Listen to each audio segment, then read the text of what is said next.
Sungguhnya Allah Subhanahu wa taala menjadikan kehidupan di atas muka bumi ini terkontaminasi dengan hal-hal yang tidak menyenangkan para hamba. Tidak ada seorang pun hidup di atas muka bumi ini dengan kehidupan yang mulus, tanpa kesedihan, tanpa kekhawatiran, tanpa ketakutan, tanpa kecemasan. Itu adalah hal yang merupakan kemustahilan.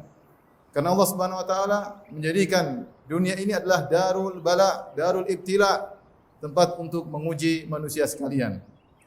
Allah Subhanahu wa taala berfirman, "Wa huwal ladzi khalaqas samawati wal arda fi sittati ayyamin wa kana 'arshuhu 'alal ma' liyabluwakum ayyukum ahsanu amala."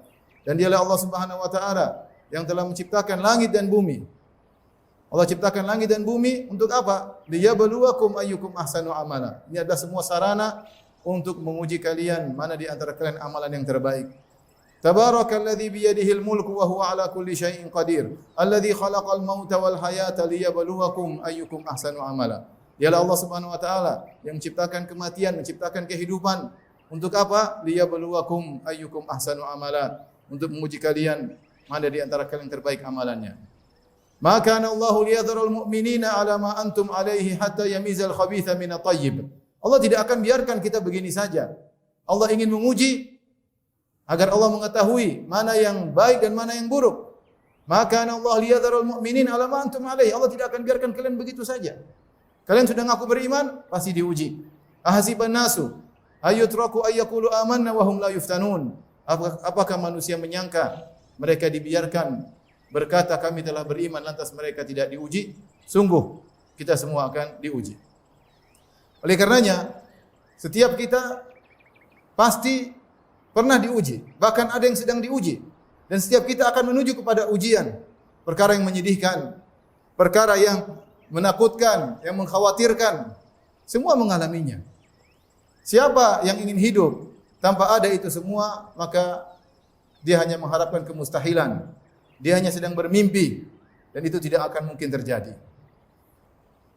Ma'asyiral muslimin yang dirahmati oleh Allah Subhanahu wa taala.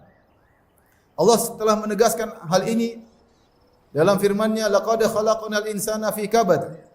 Sungguh kami telah menciptakan manusia dalam kepayahan, yukabidul hayat, menghadapi kesulitan hidup. Tidak ada yang selalu tertawa, tidak ada yang selalu tersenyum, tidak ada. Siapapun orangnya. Buat apa ini semua? Di antara hikmahnya agar kita sadar bahwasanya dunia ini akan kita tinggalkan. Kita merindukan suatu kesempurnaan. Kita merindukan suatu kehidupan yang tiada tangisan dalam kehidupan tersebut. Kita rindukan suatu negeri yang tidak ada kekhawatiran dalam kehidupan tersebut. Darussalam. Negeri yang penuh keselamatan. Itulah surga akhirat. Kata Allah Subhanahu wa taala, "Udkhulul jannata la khaufun 'alaikum wa la antum tahzanun." Masuklah kalian ke dalam surga tanpa ada kekhawatiran, tanpa ada kesedihan sama sekali. Karenanya ketika penghuni surga begitu masuk di surga, apa yang mereka berkata? Apa yang mereka katakan? Alhamdulillahilladzi adhaba 'annal hazan. Inna rabbana laghafurun syakur. Segala puji bagi Allah yang telah menghilangkan segala bentuk kesedihan dari kami. Semua kesedihan yang pernah dia lewati. Dari sejak lahir, masa remaja, kemudian bekerja, menikah, punya anak, sakit, sampai akhirnya menghadapi sakaratul maut, sampai akhirnya meninggal, sampai akhirnya masuk dalam alam barzah, kemudian dibangkitkan, kemudian dihisab, kemudian dimizan, kemudian disuruh lewat sirat. Semuanya penuh dengan kesedihan. Begitu dia menginjakkan kakinya di surga, dia berkata, Alhamdulillahilladzi adhaba 'annal hazan. Segala puji bagi Allah yang telah menghilangkan segala kesedihan dari kami. Ma'asyiral muslimin, tatkala kita sadar bahwasanya kehidupan dunia mengharuskan kita untuk diuji dengan hal-hal yang tidak kita sukai, maka bagaimana kita menghadapinya? Apa langkah-langkah atau kiat-kiat yang bisa kita lakukan agar kita bersabar tatkala diuji? Berikut ini beberapa perkara yang hendaknya kita lakukan ketika kita mendapat ujian. Yang pertama, ma'asyiral muslimin, hendaknya kita sadar bahwasanya semua orang diuji. Siapapun orangnya, kepala negara, pejabat, orang terkaya di dunia, orang tertampan di dunia, wanita tercantik di dunia, orang terpopuler di dunia. Semuanya diuji, enggak ada yang tidak pernah menangis. Semuanya pasti pernah menangis, semuanya pasti pernah sakit. Kadang kita terpedaya melihat casingnya seakan-akan dia bahagia. Dia tidak tahu bahwasanya ujian yang dia hadapi, kesedihan yang dia pendam begitu dalam. Kadang kita terpedaya melihat seorang naik mobil yang mewah, kita menyangka dia tidak diuji. Padahal keluarganya diuji dengan ujian yang sangat berat. Tidak ada yang tidak diuji. Ada yang diuji dengan dirinya, ada yang diuji lewat anaknya yang nakal, bebal, menjengkelkan, ada yang diuji dengan istrinya yang ngomel melulu. Ada yang diuji dengan mertuanya, ada yang diuji dengan bosnya, diuji dengan pegawainya. Ada yang diuji dengan rakyatnya, ada yang diuji dengan pemerintahnya. Semua diuji, enggak ada yang tidak diuji. Tatkala kita tahu bahwasanya dunia ini memang ada ujian, ya sudah. Maka kita siapkan diri kita untuk menghadapi ujian tersebut. Orang yang Anda lihat mungkin sedang tertawa, sedang bergembira, mungkin dia sedang istirahat dari ujian. Ketahuilah, dia baru saja meninggalkan ujian yang sebelumnya, dia baru lewat. Dan dia akan menuju ujian berikutnya. Dan demikianlah kehidupan kita. Hari ini kita diuji dengan kesulitan ekonomi, mungkin besok diuji dengan masalah rumah tangga. Mungkin besoknya lagi diuji dengan masalah dengan tetangga. Mungkin besoknya lagi diuji dengan masalah dengan kerabat. Bahkan ketika kita sedang mencintai seorang dengan cinta yang sekuat-kuatnya, tiba-tiba Allah ambil orang tersebut.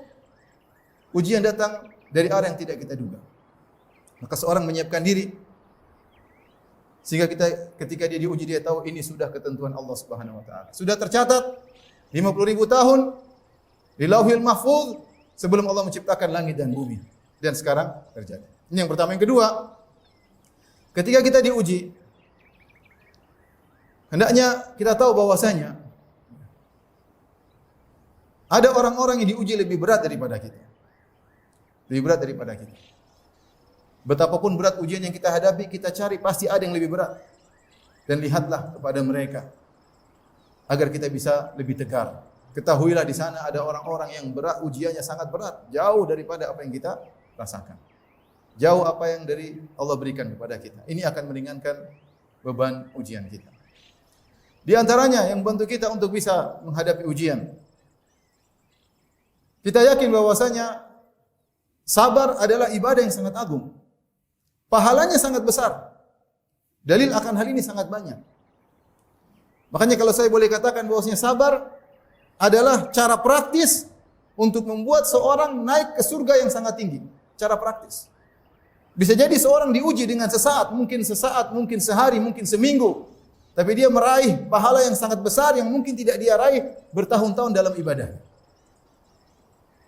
Allah Subhanahu wa taala berfirman, "Innama yuwaffas sabiruna ajrahum bighairi hisab." Sungguhnya Allah memberi ganjaran kepada orang-orang yang bersabar tanpa hisab. Tidak terhingga, tidak terhitung, keluar dari kaedah. Siapa beramal satu diberi ganjaran 10 kali atau 70 kali. Sabar tidak ada kelipatan tanpa hitungan dari Allah Subhanahu wa taala. Maka pahalanya sangat sangat besar. Dalam satu hadis kata Rasulullah sallallahu alaihi wasallam, "Innal 'abda idza sabaqat lahu manzilatun 'inda Allah falam yablugha bi amalin ibtalahu Allah fi jasadihi aw fi malihi aw fi waladihi thumma sabarahu ala dhalik."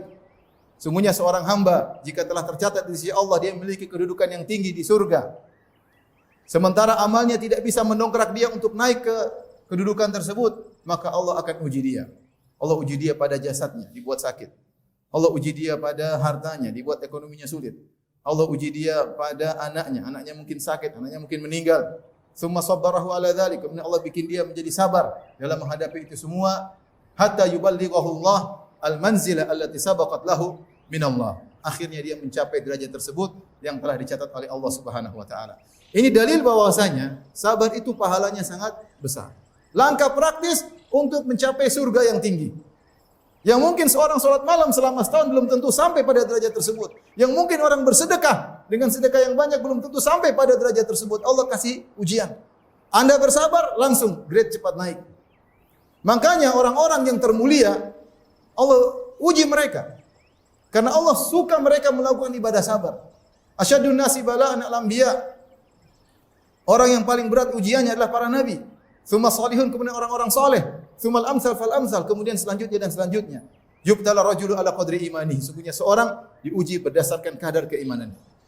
Makanya kalau kita baca sejarah Nabi sallallahu alaihi wasallam, dialah orang yang paling dicintai oleh Allah Subhanahu wa taala, dia yang paling banyak bersabar. Karena itulah ibadah yang teragung yang dilakukan oleh Nabi sallallahu alaihi wasallam. Lihat sejak kecil sudah yatim.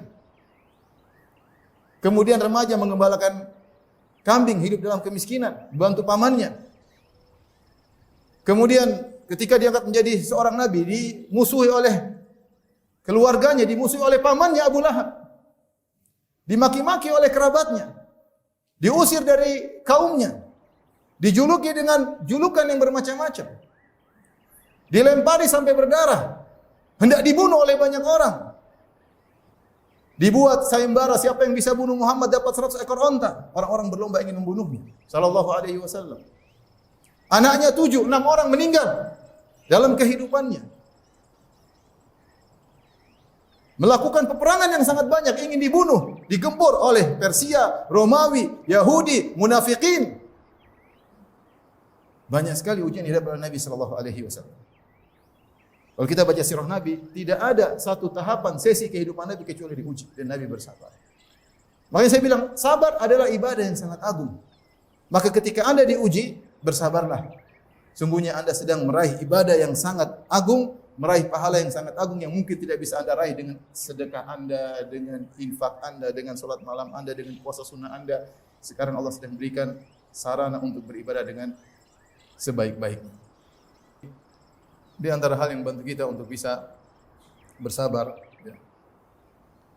ketahuilah bahwasanya ketika Anda sedang bersabar, hadirkanlah dalam hati Anda bahwasanya sabar itulah takwa di surga nanti. Itulah kenikmatan di surga.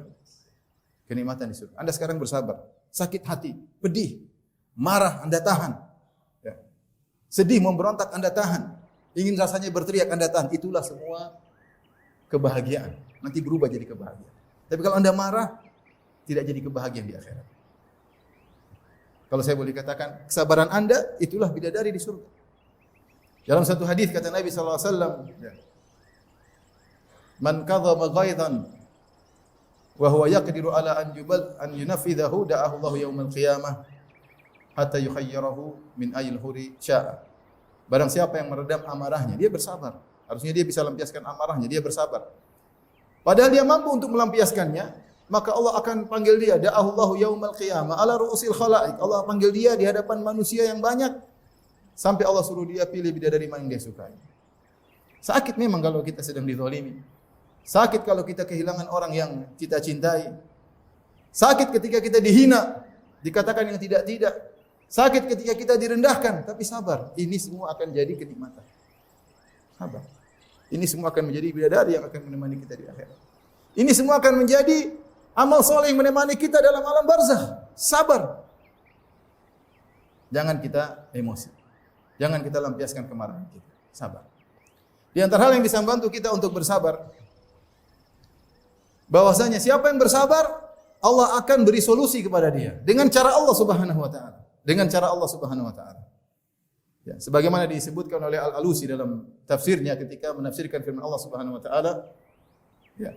Wa awrasnal qaumall ladzina kanu yastata'funa masyariqal ardi wa magharibaha allati barakna fiha. Wa tammat kalimatu rabbikal husna ala bani Israila bima sabaru. Kata Allah Subhanahu wa taala, wa tammat kalimatu rabbikal husna ala bani Israila bima sabaru.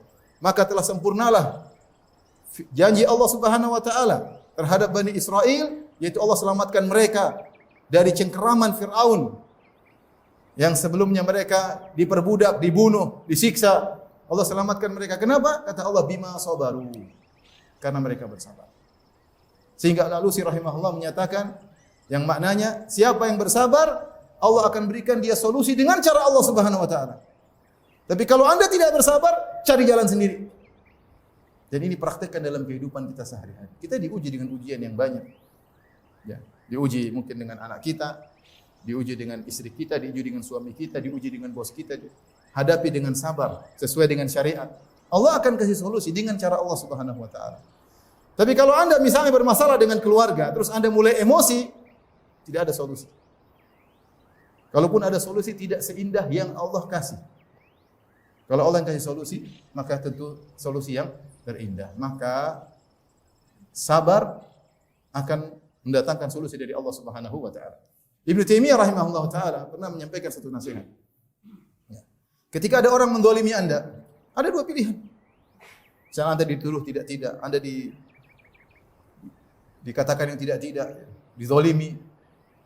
Ada cara pertama, Anda hadapi semua itu. Hadapi, Anda bantah, Anda tulis. Anda ikut balik balas menuduh. Maka berarti Anda telah menyerahkan urusan pada diri Anda sendiri. Tapi kalau Anda kemudian bersimpuh di hadapan Allah, sujud di hadapan Allah, mengadakan tangan minta kepada Allah, kemudian Anda cuekin, yang ngurusin siapa? Allah Subhanahu wa taala. Ini butuh keimanan. Butuh keimanan. Maka setiap masalah yang kita hadapi sesuai dengan syariat. Agar kita sabar dan Allah yang akan menangani permasalahan kita, cepat atau lambat kita akan melihat hasilnya. Ma'asyiral muslimin yang rahmati Allah Subhanahu wa taala. Yang terakhir yang saya sampaikan pada kesempatan kali ini agar kita bersabar, Allah mengatakan inna ma'al usri yusra. Sungguhnya bersama kesulitan ada kemudahan. Inna ma'al usri yusra. Sungguhnya bersama kesulitan ada kemudahan.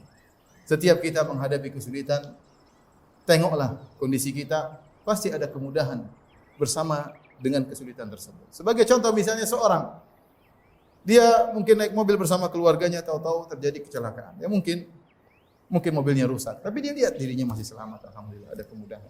Anaknya masih selamat, istrinya masih selamat ya. Atau mungkin terkena musibah di keluarganya, ternyata ada yang meninggal. Ada kemudahan di sekitarnya, alhamdulillah. Mungkin anaknya saja yang meninggal, istrinya tidak. Mungkin orang tuanya saja yang meninggal, sementara anak istrinya tidak. Lihat pada sisi-sisi yang lain. Kenikmatan yang Allah berikan kepada kita di tengah-tengah musibah tersebut. Itu adalah kemudahan yang Allah berikan kepada kita. Dan itu langkah awal untuk kita bisa menghadapi musibah yang Allah sedang berikan kepada kita. Dan jangan lupa ketika kita ditimpa musibah, langsung kita ucapkan inna lillahi wa inna ilaihi raji'un. Ya Allah, kita ini milik Allah dan kepada Allah kita akan kembali. Alhamdulillahi ala kulli hal.